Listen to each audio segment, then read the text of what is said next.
Always fascinating listening to Roger Charlton plotting his way with a talented racehorse, and he certainly has that with Atty Purse. We look forward to seeing him in action in the future. But up next on Racing UK today, it's the Bet365 Gordon Richards Stakes over a mile and a quarter. Last year's winner, My Dreamboat, amongst the 8 lining up this time around. Royal Artillery is the 11-4 favourite. My Dreamboat 3-1. Ulysses 7-2 for Sir Michael Stoud and Andrea Azzini. 9-2 Deauville. Muntazar 14-1. Arthanas 20s. 25's first sitting. Restorer the outsider of the 8 at 50-1.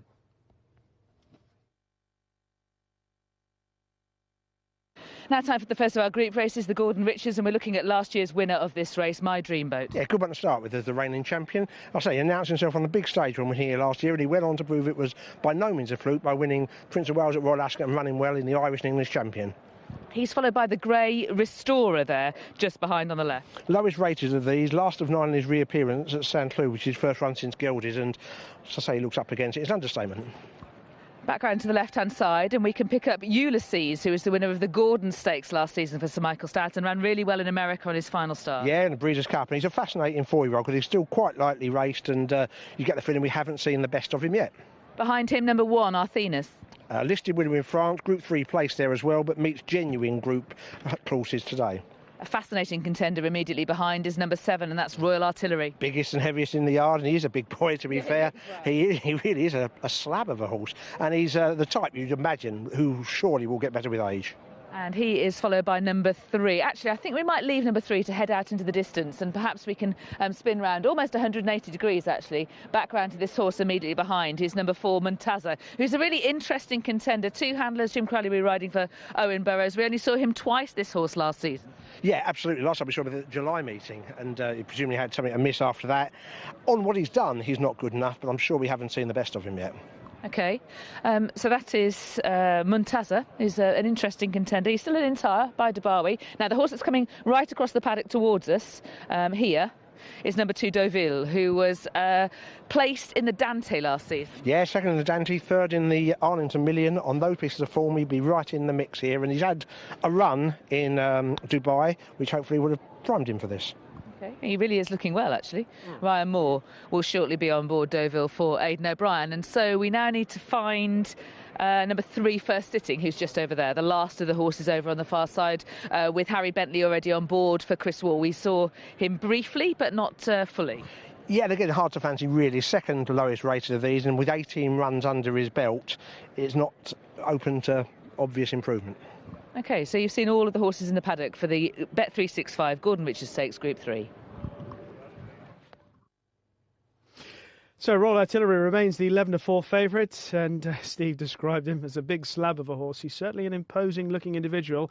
3-1, My Dreamboat. Ulysses, now 130. Now 3-1, co-favourite of 3. My Dreamboat, Royal Artillery and Ulysses. Deauville is 9-2. Muntazar, most interesting runner, 14-1, 22-1.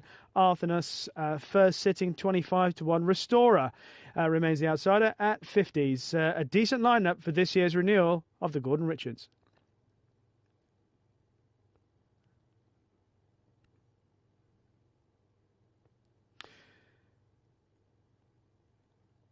And Ryan Moore, who was due to ride, or is due to ride Deauville, had to quickly return to the weighing room. Not sure for the exact reason, but he's making his way back into the paddock once again to join up with connections of Deauville, his ride in the Gordon Richards Stakes.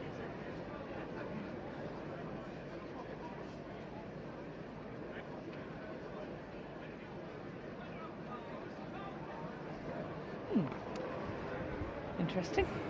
Right, they head out on the walkway, and that is Ulysses heading them out with Andrea Azzini on board. Interesting looking collection of horses here. This horse is going to be fascinating as well, Royal Artillery for Frankie Dettori, and there is first sitting. He's just getting a little bit edgy.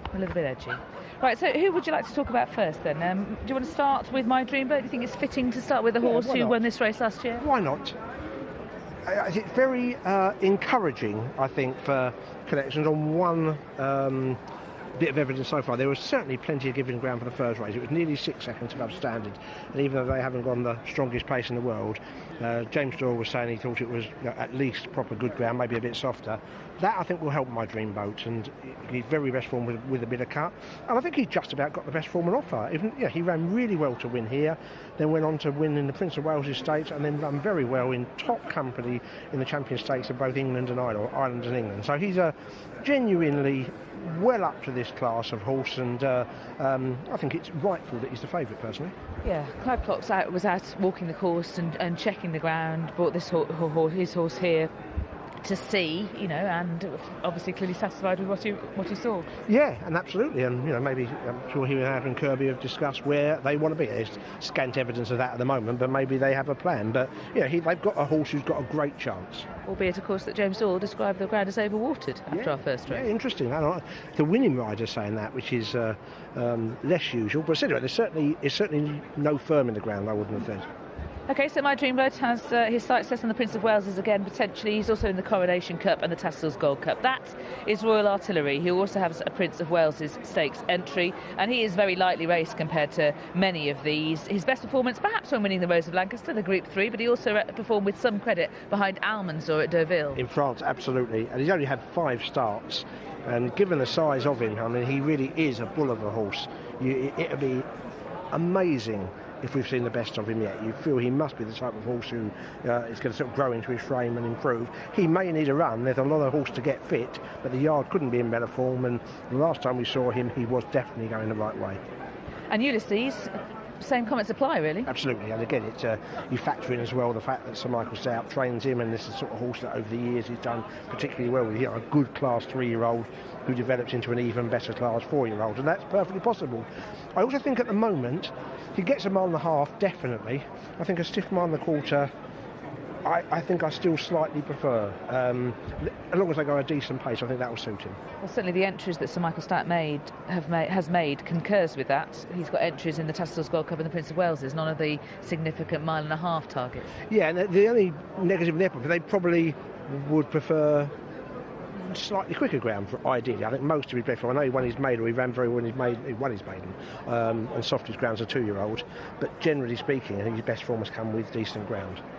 Deauville and Muntazar both ran in the Dante. Deauville was only a neck behind Wings of Desire. Muntazar was 4.5 lengths behind him. Yeah, dealing with him in reverse order. Muntazar's interesting, isn't he? Because he ran really well in the Dante, stepped up on his 2-year-old form, and then they tried him over a 1.5 miles next time, but I don't think it was that beat him at Newmarket. He ran poorly.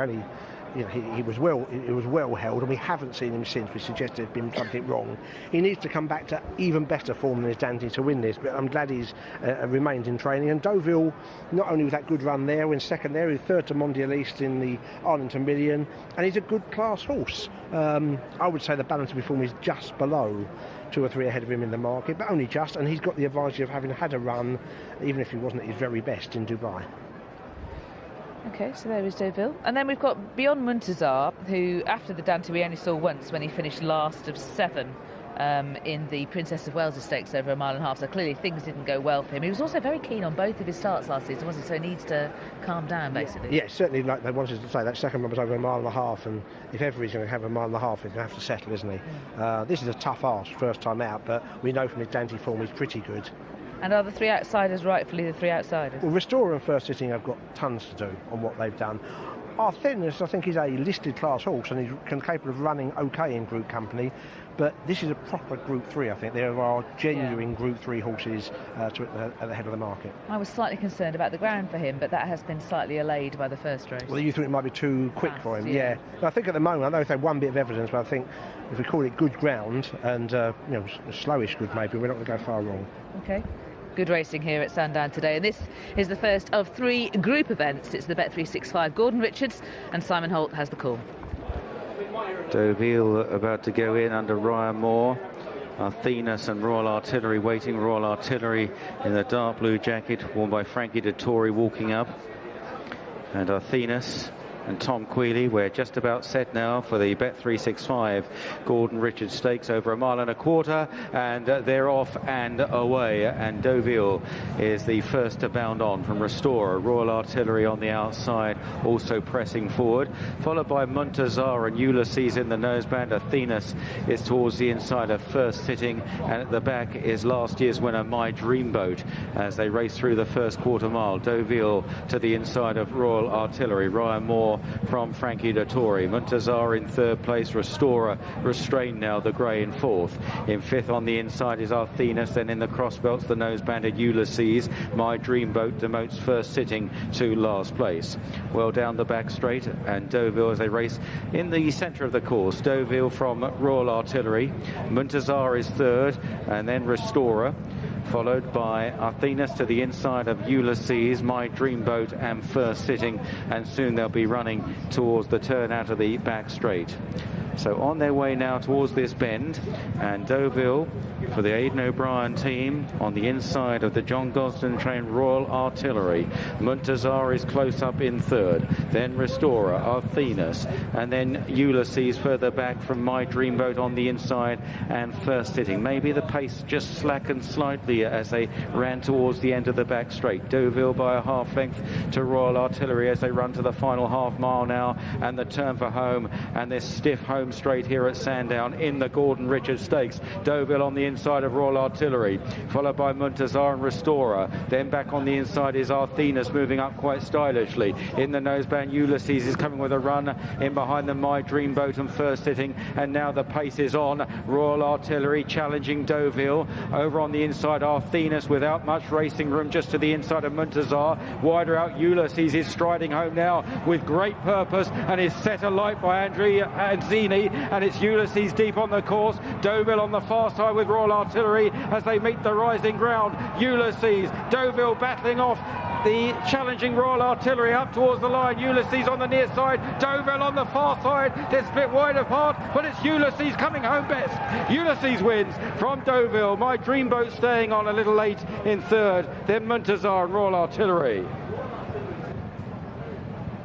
Great first run of the season from Ulysses, picking up where he left off last season, an improving 3-year-old for Sir Michael Stoute, and it's all performing the way that those 4-year-olds trained by Sir Michael Stoute do, finding further improvement and starting the season well. Maybe Group 1 targets beckoning now for this horse, the likes of the Tassels Gold Cup, perhaps, or the Prince of Wales' Stakes. Andrea Exeni asking him to challenge wide of the two horses that were dueling towards the rail. Deauville, who has stuck on for second and has proved to be well ridden in terms of he got plenty left for the fight in the closing stages once he'd seen off Royal Artillery. Yeah, I suspect Ulysses and to a lesser degree My Dreamboat have done pretty well to come from where they come by that. I know flying in the odds of, given their two of the horses in the last two have come first and third, but when you get a top class rider allowed his own way out in front against on a race foot horse who's genuinely up to this class, I was worried for the horses being held up in running, if I'm being honest. I said to you in running, Lee Frankie's in the right place. I thought both Ulysses and My Dreamboat were going to have to be pretty good to win. So that may be rubbish, but when I'm first watching, I'm thinking he's done pretty well to win. It's exactly how I was feeling about it as well. I felt that both Ryan Moore and Frankie Dettori were very content with their positioning in the race, whereas further back, My Dreamboat, that is the way he tends to be ridden, picking up the pieces from the rear. And Ulysses, it's his seasonal debut, and he was settled towards the rear as well. He was, and there was just a tad sign of keenness in the early stages from Ulysses, and I think quite rightly Andrea Zini's job number one was to get the horse to completely drop the bit, which he does do. And I think Ryan, certainly to I, you'd need to check sex rules, etc. But he looks like he's slowed it down halfway. There's everything. He's back on the bridle after about 3 furlongs, and that's dangerous. I say, when you get a top jockey on a track which is often favours prominently ridden horses, that can be dangerous for horses having to come from behind. And it's interesting, the little duel that there was between the horses that are disputing the lead or sitting first and second here. Deauville, who went on to finish second, and Royal Artillery, who threw down quite a sturdy challenge to him for some time and then seemed to sort of duck out to his left at one point. I'd be disappointed with that run. Something may come to light and he may be not quite right today, but if we're right that Deauville was well positioned and he was off the bridle before Royal Artillery, then I was expecting that horse to throw down a more serious challenge than he did. A little bit of bother on the inside, Arthenius didn't get the best of runs. Not sure if Montazar did either. In the end, it's not cost them victory, but they were never really going to get a run up where they were going. And this is where Ryan tries to kick for home, and he's got Royal Artillery beaten. And Ulysses, who's been come with a run, suddenly hit a flattish spot, and he's really had to dig deep. In the end, actually, you'll see the final 50 yards. I know we didn't know because of the angle. Andrea Azzini puts his whip down, and I think he's pretty confident he's got it here. From now on, it's mainly, well, almost entirely hands and heels, and he's well on top of the finish. My Dream Boat ran a perfectly good first run back, and he's come from even further back. He was in sort of lastest place early on. I think the race just didn't pan out for him. Yes, absolutely. But it's a really good start to the season from Ulysses. You suspected the way that the end of last season went for him, that there were going to be plenty of really decent prizes in his sights this year. Definitely. I said when we were talking before, and I know these are easily trotted out cliches, but the point is, Michael Stout's earned the right for people to say he does well with older horses, because he actually does rather well with older horses, and a lot of them fit into this category, don't they? Relatively lightly raced, already shown they were good class. I mean, he was fancied for the Derby, came too early for him, but he ended up at the end of the season proving himself a proper group horse, and it would be not at all surprised if he develops into a Group 1 horse by the end of the year. Absolutely. And Deauville has run really well in second. I mean, I tend to agree with you at this stage until until proven otherwise, that I think he's been very well positioned in the race. But he still ran really well.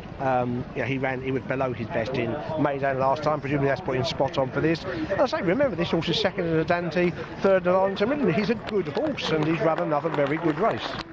Absolutely, this is a classy edition of the Gordon Richards, with a Group 1 winner back in third as well. Absolutely. I say, you could argue it's messy-ish. There was the inferior horses not too far away at the two-fold before sort of dropping away, but I do think the right horses in the end have come to the fore, and the winner's an exciting horse.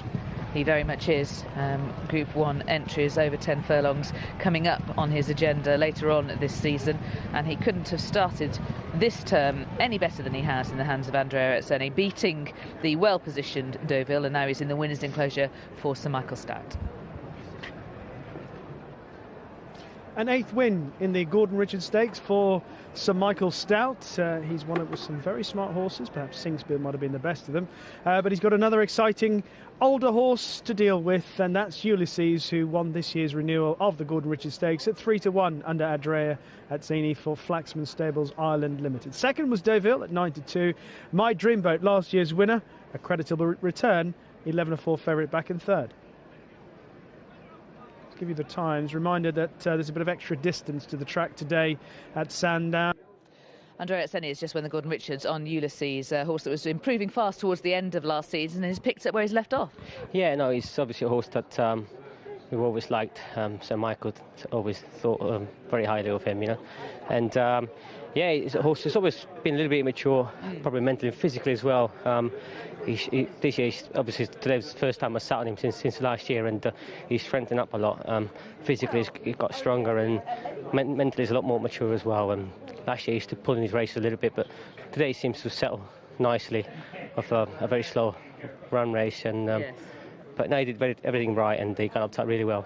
He just looked a fraction keen in the early stages, but as you said, offset by the fact that the pace was so steady. Yeah, just early on, because obviously I wanted to get some cover. I wanted to get him to do the right way, and yeah, but once we got him behind something, he travelled, he settled nicely, and the main thing was, when I spoke to Sir Michael this morning, was to sort of keep my left clear so I could commit the horse when I wanted to, And that meant that Deauville had got things his own way in many ways out in front, so he's done really well to pick that horse up. Definitely. That's why I sort of pulled him out early enough up the straight, because we were going fairly slow, and it turned into a little bit of a sprint, and but yeah, no, he got up top really well. Probably on ground that's probably not ideal for him either, Well, how would you describe the ground? He's definitely good to soft. He's fairly slow, yeah. Right, is it really? Is that water, do you feel? I'd say so, yeah. Okay. And did you keep him wide on purpose as well? Yeah, but we just wanted a nice smooth run. We did that at Goodwood when I won him, when we dropped him out, and we came with a white late run. He's a horse that likes everything to be quite smoothly, and that's what we wanted to do again today. And do you think he can make it at Group 1 level this season? It's a horse that will get better as the year goes on. It's a horse that gets better with age, and the way he won there, you think that it's a horse that could be anything this year. Very much so. Well done. Yeah, lovely. Thank you. Yeah. Indeed. Sir Michael Stout's Ulysses, definitely a horse to follow this season, but perhaps we'll have one to follow for the season in our next race, the Bet365 Classic Trial. This Group 3 race over a mile and a quarter features 5 runners, 3 are progeny of Frankel. The market headed by Monarch's Glen, who's won 2 from 3 starts so far. He's the 4-6 favourite. Kunko, 6-1. Frankus, 7-1. All 3 are by Frankel. Fierce Impact, son of Deep Impact, one of the leading and one of the all-time great Japanese sires, is 8-1. In turn, for Rafe Beckett, son of Rip Van Winkle, he's also 8-1. So, 3 of the horses for the Bet365 Classic Trial joining us, starting by number 3, Frankus, followed by number 1, Kunko, who will be the last one going to post, I understand. And now we have number 5, the one that we really want to focus on, and that is Monarch's Glen, who's wearing a hood. It's going to be taken off in the chute, we understand, and Frankie Dettori is going to mount him in a chute. He's going to go early to post. So we'll see those walk away from us. And what did you make of what you saw of Monarch's Glen? Well, just come in now. You can sort of see why they're doing it. He looked like, I mean, fine, but looks like he's slightly high metal, doesn't he, when he's come in? So I'm not surprised they're whipping him down to the start. No, he's a much bigger horse than his stable companion, Kunko, who isn't very big. So it's slightly deceptive. Kunko hasn't grown much at all from 2 to 3. So it was a trio of Frankels who came in, and we can see Frankie Dettori just waiting in the paddock here. And he is going to be riding a Monarch's Glen with John Gosden. Rab Havlin with them, of course, and on the left-hand side, Teddy Beckett, who's the racing manager to the owner, Prince Khalid Abdullah, of this horse, who took apart a handicap field at Kempton. Yeah, and you're going to find out today and he's annihilated them. He's now raced 101, but that's guesswork at the moment. The handicapper, he's right down to win. He might be a very good horse. Today will tell you. Okay, so we'll just see how things go when they get together and meet each other on the walkway. But here's number 3, Frankus, one of the 3 Frankels. This one trained by Mike Johnson. Yeah, and the fact the ground's proper good ground, I think, is really going to help him. I think he's arguably just about the pick on form. He won a listed race in France in Haydock, and will love the conditions. Followed by number 1, Kunko, but we'll just break off of him because Monarch's Glen now is leaving us, going out onto the walkway. And Frankie Dettori has obviously gone out the other side, and there's going to be a pincer movement on the walkway. And you can just see that he is a bit high-mettled. He's a little on his toes. I don't know whether you can just pick him out behind the crowd. So that hood designed to keep him calm, and all of these procedures just intended to keep a lid on this horse. You can see that people are wanting to get a look at him because he could be a very exciting horse, the horse that we know, well, 2 of the horses that we know least about in this field, and we're probably not going to see him being united with Frankie Dettori, but that was the plan, and it is being executed to try and keep a lid on Monarch's Glen. Right, OK. So meanwhile, back in the paddock, we're left with the other 4 for this Bet365 paddock classic trial. And if we move round to the left-hand side, you'll be able to see the horses, the other 2 Frankels coming towards us. We've talked about the first one that we saw, which was the grey Frankus. He and the horse immediately behind, Kunko, saw each other quite a bit last season as 2-year-olds, and were fairly similarly matched. Yeah, they're roughly the same horse. They were a score draw by the end of the season. He's not the biggest. Kunko, well, he wasn't the biggest as a 2-year-old. This is the second horse, number 1. Second of the 2 horses. To my eyes, he hasn't grown too much. That doesn't mean he won't be capable of improving, but physically he hasn't made all that much progress, I wouldn't say. And as I understand it, he's going to be last out. John Gosden making close plans for this horse as well. Just beginning to get warm, although for the first time today the sun is beginning to shine, and so the horse is beginning to react to that. Right, OK, so we need to pick up the other 2 horses, which are now down the other end of the paddock, and perhaps if we move just a little bit around, we'll be able to see them more readily. And the first of them is number 4, and that is In Turn for Rafe Beckett. This horse was trained by David Watchman last season and now with Rafe. Yeah, he won a maiden and then listed place. He stepped up to 10 furlongs, though, which should suit, actually. He needs to improve on his 2-year-old form, but perfectly possible. Very relaxed, I thought he was. He is indeed, and he is followed by number 2, Fierce Impact, who's had just the 1 run. He's by that excellent Japanese sire, Deep Impact. Yeah, really interesting to see, and I think he's a more athletic type. Again, he looks absolutely fine. He's got 2 handlers, but he's not, causing any trouble, and he looks in good condition I really physically. like the look of him. Yeah, he's a nice sort of butty type of horse, isn't he? Yeah, he is. OK, so those are all 5 horses for the Bet365 Classic Trial, a race that has produced Derby winners of the past in Troy and Henbit and Shergar and Sharastani, and let's hope we have something special here today. Indeed. Monarch's Glen, though, has just been a little bit easy to back. He was heading towards the even money mark on the exchanges. He's just solidified a little bit more. He's about 4 to 5 again, 5 to 6 on the exchanges, certainly 5 to 6 on course. Kunko is 5 to 1 from 6 to 1. Frankus is 6 to 1 from 7 to 1. There's been support for Fierce Impact on the exchanges and on course. He's 13 to 2 on course. He got to around the 7 to 1 mark on the exchanges. In turn, the outsider of the quintet, John Gosling, of course, 2 in the race. He's got an outstanding record in this classic trial. He's one trainer who supported it really well. He's won it 7 times. Steve just raised something when we were in the paddock that was very interesting, which was about how comfortable you are with one horse, this horse, seeming to be able to gain quite so much of, in your view, an advantage from the way in which he's been prepared pre-race. Yeah, I want to make it clear, I would do exactly the same if I was any of the collections. If the rules are that you can do it, then fine. Yeah, I don't really... I sort of believe in level playing field, really. And you're right that what you were saying, that are the others disadvantaged. And that's fair comment. I'm not saying they are, but I think the rules should be sort of the same for everything. As I say, but they're not, and therefore they have definitely done the right thing. I don't want to interpret it in any different way. They've done the right thing for the last time out at Kempton, so they're 2 obvious ones. And that was 1 mile 3 last time out. You'd think that Frankie wouldn't be trying to hold the horse up too much. Okay, just the 5 runners, 3 of them by Frankel.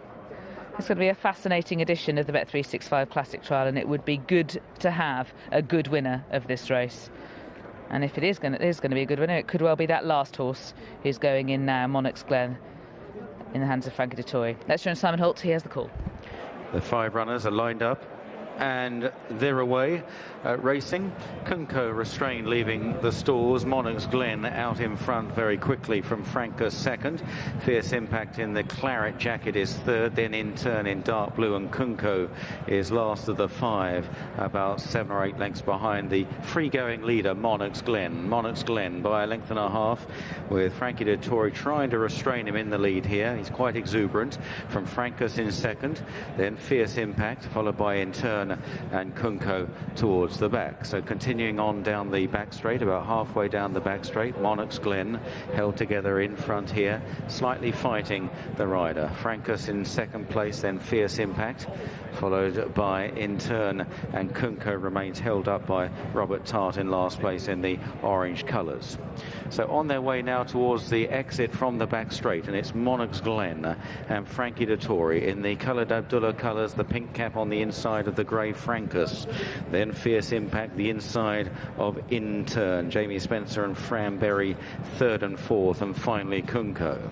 So swinging the right-hander now, this long sweeping right-hand turn as they make their way towards the home straight in this Bet365 Classic Trial. Monarch's Glen out in front, shadowed in second by Frankus, then in third is Fierce Impact, In Turn in fourth, and turning in fifth is Kunko. On their way to the last 3.5 furlongs, Monarch's Glen still held together on the inside. Frankus almost matching strides now. Then Fierce Impact shaken up on the inside. In turn going pretty well out wide, and Kunko in behind. They're on their way now towards the final quarter mile. Frankus possibly just in front, but still going well. Monarch's Glen on the inside. In turn about to join in. Kunko is pulled out wide and coming with a dash, and they're followed by Fierce Impact. Monarch's Glen trying to fight back on the far side. Frankus though probably just leads to In Turn, and Kunko now joining in as they meet the rising ground. Frankus, In Turn and Kunko 3 line abreast here. In Turn just in front. Kunko with a late effort on the near side, and it could be a winning effort, but it's tight. Kunko and In Turn in a photo, followed in third by Frankus, Fierce Impact, and Monarch's Glen not much to offer up the hill. Photo finish has been called, but Robert Tart looks as though he's pretty convinced that Kunko has got up to defeat In Turn, and so it looked live as well, with in third place Francus and Monarch's Glen, who'd fought Frankie Dettori for most of the race, as he did in handicap company successfully, but was unsuccessful here back in fourth with Fierce Impact. It looks as though Kunko, who is the first son of Frankel to win, has won this classic trial. Not the Frankel the markets were looking for, but a good and sturdy winner nonetheless. Here's the judge. First, number 1, he confirms it. Kunko wins. John Gosden and Robert Tart. Beating In Turn for Fran Berry and Rafe Beckett, and back in third was Francus for Mark Johnson and Franny Norton. What did you make of that? Well, Frankel first and third, but not the Frankel that the punters made favourite. And given how close Francus was in third, you'd have to think that Kunko and Francus have run pretty similar to their 2-year-old form. You know, they are closely matched, and they've proved closely matched again. So you'd have to say it was a good run by the second, who has stepped forward markedly. First run for the Beckett Yard and first run at a mile and a quarter. I wouldn't give up on Fierce Impact. He was the first horse ridden, but did stay on for an inexperienced horse and wasn't beaten far. But the disappointment of the race was Monarch's Glen. They did all they could to conserve his energy, and I know he did race keenly, definitely, but I was thinking he's quite lucky that something isn't edging up within half a length of him there, because that might have set him properly in line, and in the end he's found very little. That's what these races are for. They're to test possible class. Now maybe he'll calm down and maybe he'll be a better horse in time, but for the time being it's a line through as regards to classic aspirations. Yeah, absolutely it is, and you can see there that he's just climbing and trying to fight Frankie Dettori slightly, and as you say, there's no horse that's just sort of pressing him and inviting him to go a bit faster than he wants. No, I was thinking, even if he wins today, I was going to say after, I said, he can count himself fortunate because that might have really buzzed him up, but Francus was happy to sit about a length and a half behind in second, and so he had sort of his own way. He was just doing this by himself, and in the end, from travelling on the bridle to 2 out, the response when he came off it was both disappointing. He hung slightly and was soon beaten. Yes, he's going to have to learn how to be a racehorse. He's clearly got some talent, quite a bit of it, but he isn't trammelling it in the correct direction so far. Completely. It's hard to think, you want to take as positive a view as you possibly can about the race. The official handicapper had Francus 106 and Kunko 104. It's possible that when they revisit, Kunko will go up a little bit for winning this race. The way they do the handicapping, Francus will be considered to have run his race, blah, blah, blah. You get up to about 108, 109, that sort of thing. That's some way off classic standards, and for the time being at least, it's hard to think this race is going to make an impact on any sort of anti-pope betting at least. Is it possible that the third is run below form, actually, and that Kunko is just as good as he was last year? Yeah, that's perfectly possible. It's not the biggest. That's absolutely perfectly possible. And he might be the strongest stayer at 10 furlongs, Kunko, as well. So I was just putting as positive a spin as you could get on how the handicapper will look at the form. But either way, that's still some way below what you want to see from classical. That doesn't mean there aren't some interesting horses in the race. I do think In Turn's run a really nice first race, and I don't think Fierce Impact was disgraced. No, I think maybe he would like it much faster. Maybe he's the kind of horse that really wants fast ground. And I know it's only his second start, but he was put in the race. He hasn't had, it's not. You wouldn't say he's been not knocked about. No, you'd be thinking at the moment, that the handicapping route might be ends up. It's hard. He's going to have to make a massive step forward to be a proper group horse. There's lots to like about the winner. There was last season as well, because he's a real battler, isn't he? He puts his head down and he tries. Completely, and he had a good, consistent level of form last year. He's run very few poor races, and it's nice that he starts his career, as I say, he isn't the biggest, he hasn't grown too much, but he retains all of his ability. He's clearly not trained on, and he's quite laid back during the race. He wasn't on his first run last year. He has grown up a bit compared to when he first started, and just a really good start to his season. But given this is a classic trial, that's sort of where we start talking about it, and just a picture there, it's hard to believe that we're seeing classic horses, isn't it? Well, certainly it would seem that John Gosden agrees with you, because this horse has got no group entries whatsoever. No, that's at this stage. Yeah, absolutely. They might go abroad with it, I don't know, but I certainly don't think he's going to feature it in a meaningful way at Epsom. But he is smart, he is tough, he's very game. Absolutely. He's trained on nicely. He ran really well and was consistent during his 2-year-old year. He's matured mentally, and he has started this season off in the best possible way by winning the Bet365 Classic Trial, with Robert Tart clearly delighted on board and John Gosden the winning trainer.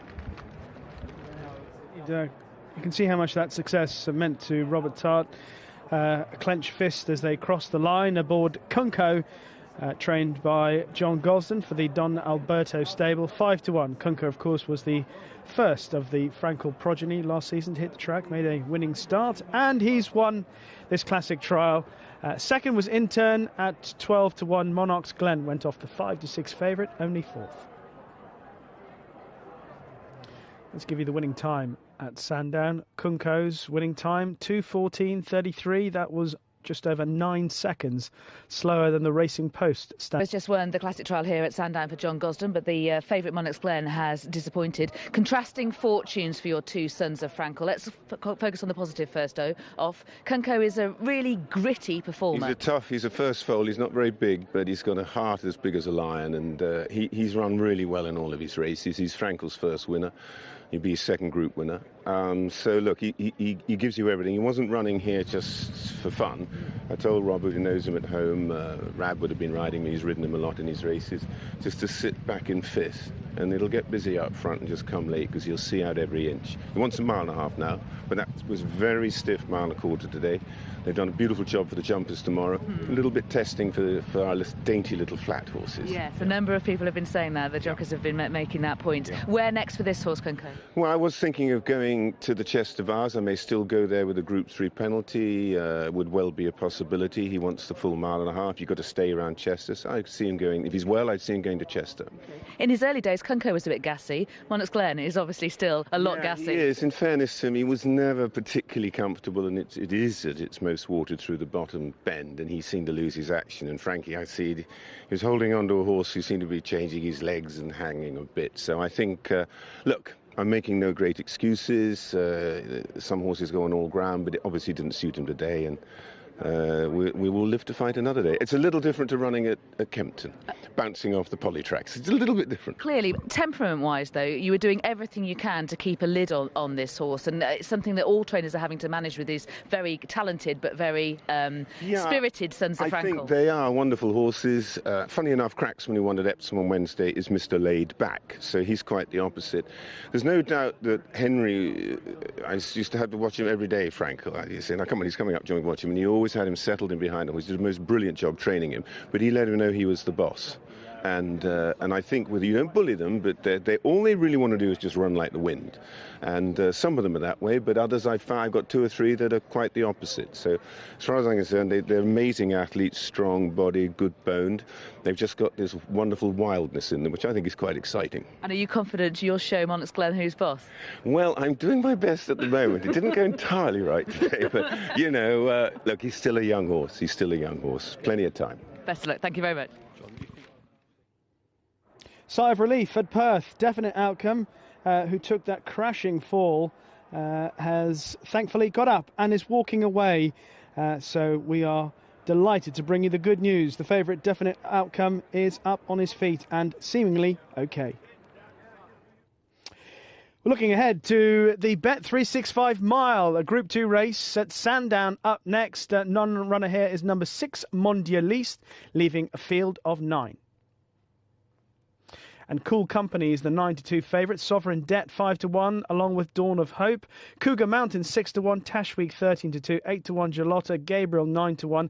Mitchum Swagger. Just by the way, when we're talking about Mitchum Swagger, good news that George Baker, who normally rides Mitchum Swagger today, has returned home after his rehabilitation going so well back in the UK. He's able to return back to his own house. He'll be keeping a close eye, no doubt, on how Mitchum Swagger gets on in this race. The outsider of the party is Opal Tiara at 16-1. Now, the big race of the day in terms of pattern class, the Group 2 Bet365 Mile, and this is one of 2 fillies in the race, Dawn of Hope, who put up an improved performance to finish 3rd behind Cool Company at Doncaster last time. Yeah, well, she travelled really well before just flattening out late on, and a repeat should put her in the mix. Absolutely, she seems improved. If we pan around to the left-hand side, we can pick up the other filly in the race. And that is number 7, Opal Tiara, who won at Group 3 level last season, has bettered that in Dubai this year, but does carry a penalty for it. Yeah, great Group 2 and Sandown in January. Not sure that completely that strong a race, but either way, she's got a penalty for it, which makes life tougher. It does indeed, but she was a tough filly, as she proved that last season. Right, there's a clump of them over on the left-hand side, and we can pick them up, starting with the other horse carrying a penalty in the race, number 1, Cougar Mountain. He carries that for his Group 2 Joel Stakes success. Yeah, fine-looking horse and was making a lot of noise before coming in the paddock. I suspect he was too near the fillies, actually. But yeah, he won a Group 2 race, got a £3 penalty for that. He's not the most consistent, but on a going day, he's well up to this. Behind him is number 8, Sovereign Debt, is now with Ruth Carr and back to near his very best. Yeah, I think in the all-weather finals day and sort of got his just desserts by winning a big race.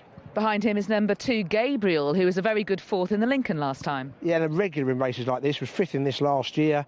He normally comes up short. He's won 2 listed races, but he's been beaten every time he's running group company. Behind that is number 3, Gelotta, who was consistent and rather improved last season. Yeah, definitely. Won a Group 3 in France in September, good 3rd in Group 2 after that. He's needed a run or 2 in the past. That would be a slight worry. Followed by number 9, Tash Week, who we haven't seen for 544 days. Yeah, nice to back on track, but on what he's achieved, he's got plenty to find. I'm sure he is better than that, but he's had a checkered career so far. And finally, number 5, Mitcham Swagger for David Lanigan. He's a really good-looking horse, talented. He's not the easiest to win with, and he's holding up to the last possible minute. He was a close second in Haydock Group 3 in September, and he's run really well in the Hunt Cup, but he needs to be finessed into it. So those are all of the horses for the Bet365 mile. And that's Sovereign Debt under James Sullivan for Ruth Carr now. Of course, Sovereign Debt won for Ruth Carr on all-weather finals day at Lingfield, and he is joint favourite now, having been supported from 11-2 with Cool Company.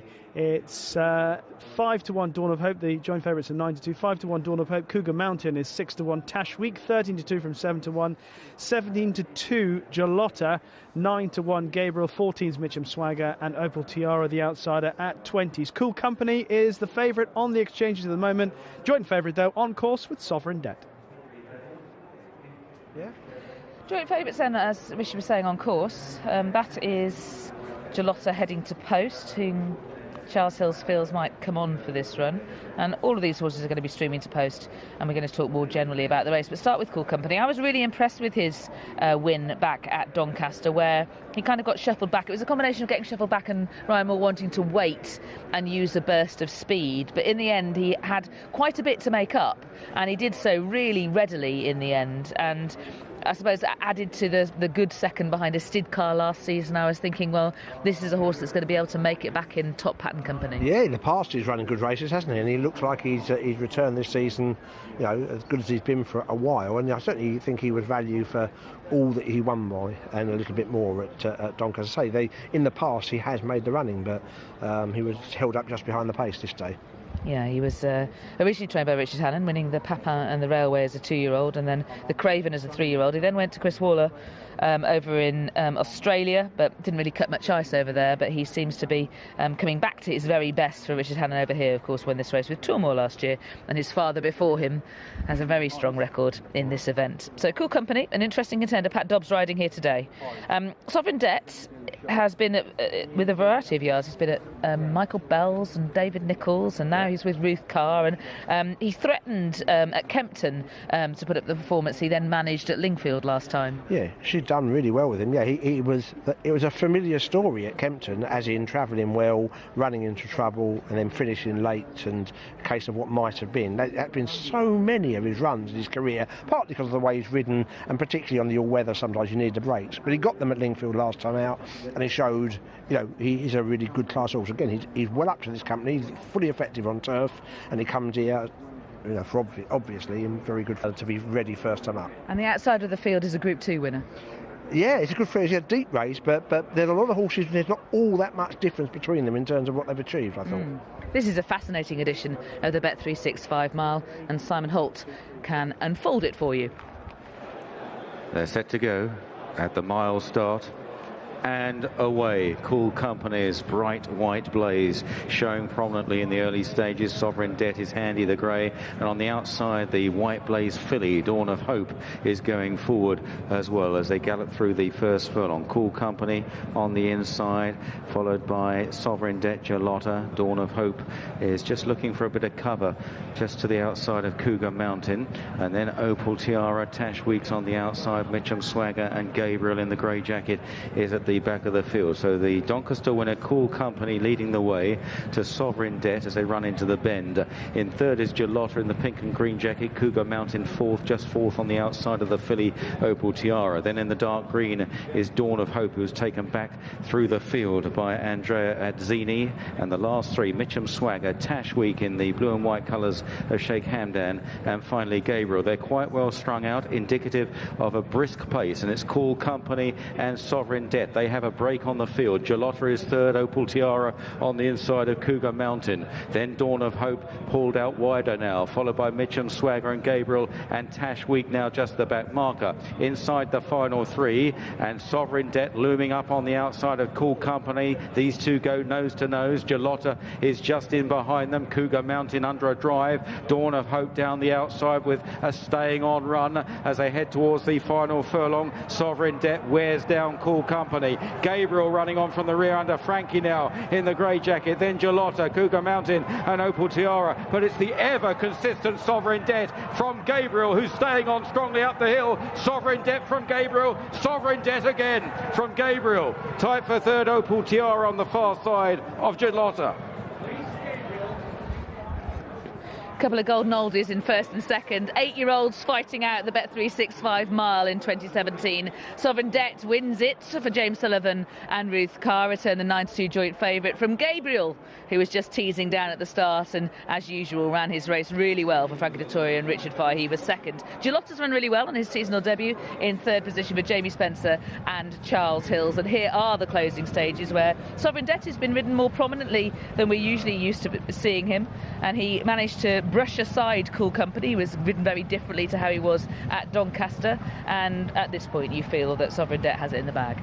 Yeah, when you think of the number of complicated burying rides this horse has received over the years, then maybe there's something in the water at Ruth Carr and the horse has just turned over a new leaf, but that was given an absolutely bog standard sit in second place, plenty of daylight ride, and did nothing. There was nothing watching him today that suggested he needed burying and producing late, which has been the case many times. Maybe he's never needed that. Maybe he has, hasn't, or maybe he's got that. Either way, he's however old he is now. Is he 6 now? 8 now, blimey. 8 now, and he's really straightforward, and he's in great form, isn't he?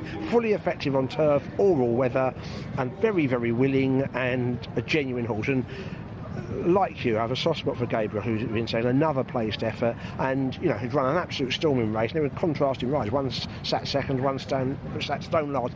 In Gabriel's case, that's how he's ridden, and he's run a really good race again, and good runs by both the third and fourth. Opal Tiara, who had a penalty, who I think has just been touched off for third, but she's run really well back in Britain, and Jalota probably as good a seasonal reappearance as he put up for a while, and that augurs well for short term return to winning. Definitely agree. No horse older than 6 has won this race before, so we've got 8-year-olds in first and second breaking new ground, and there's just something about the way that Sovereign Debt has gone through this race suggests that he's in really rude health at Ruth Carr's. Absolutely. I mean, travelled very well. It was obvious from 3 out that he was going better than the Visa, but then you kept thinking, what's he going to find? And he found plenty. Tash Week at the back, who we haven't seen for a while. Let's hope he's okay, but he's been beaten a long way, and you worry about his future on this evidence. Definitely. He seemed to lose his action and then start to hang to his right. Fingers crossed. Physically he's okay, but you wouldn't be that surprised if we didn't see him again, if we're being honest. Sorry, excuse me, I've just got hiccups. I thought some disappointments. Cougar Mountain was a bit flat, was well enough position. I know he had the penalty, but he didn't find too much. Mitchum Swagger made a little bit of late headway. Cool Company. Great stuff. Ruth really yelling home Sovereign Debt. She didn't need to. He got this done quite readily in the end. How about the horse on the left, Cool Company, who has ended up crossing the line virtually the same time as Dawn Hope, who finished half a length behind in the Doncaster Mile. Yeah. So you could say that maybe they haven't run that differently, but I just feel the way that the horses that Cool Company has been ridden here today possibly doesn't seem to test effect. I can understand why it happened, because there was no obvious front runner and he has front run in the past, but I think that burst of speed that he showed at Doncaster suggests that that is the way to ride him best. I suspect that might be what they'll revert to. I agree, and I think they probably had the thoughts that you just said. You know, there's no obvious pace, we're fit, Exactly, all of that. You can see why they've done it, but yeah, there was certainly a flat performance, and Dawn of Hope didn't travel as well for as long as last time. And maybe this is a better race than Doncaster, but it's hard to think either of them have run to their best for different reasons. I'm sure it's a better race than Doncaster, but even so. Yeah, absolutely. But even so, and I agree. I think probably, maybe you know, he just doesn't want to see that much daylight these days. Who knows? It certainly was a flat performance. It was well beaten. It's hard to think he's running anywhere near his best. Whereas this 8-year-old has just recorded the biggest success of his career. Yeah, and I'm not sure of my fact, but probably Ruth Carr's first Group 2, isn't it? That hadn't occurred to me, but I think you're probably right. No, I don't know. That's a guess. I'm hoping she's had 10 before, but I don't think so. But either way, she's done really well with this one. 3 out of 4, would have won the other race as well with a clear run, to be fair. He's also in great form, and on this evidence, he's a much more straightforward horse than we've always been kidded into thinking in the past. Zowie. Sovereign Debt wins the Bet365 mile for James Sullivan and Ruth Carr. Yeah, of course, everyone talking about Sir Michael Stout and how good he is with older horses. Well, to be fair to Ruth Carr, she does manage to keep older horses very sweet for a long time, and she's certainly getting a sweet tune out of Sovereign Debt at the age of 8. 2 out of 2 for Ruth Carr. Sovereign Debt returned 9-2 joint favourite, and James Sullivan gave the horse a very confident ride. Gabriel second, 10-1. Jalota third, also 10-1. Take a look at the winning time of Sovereign Debt, 1:44.24. That was 4.74 seconds slower than the racing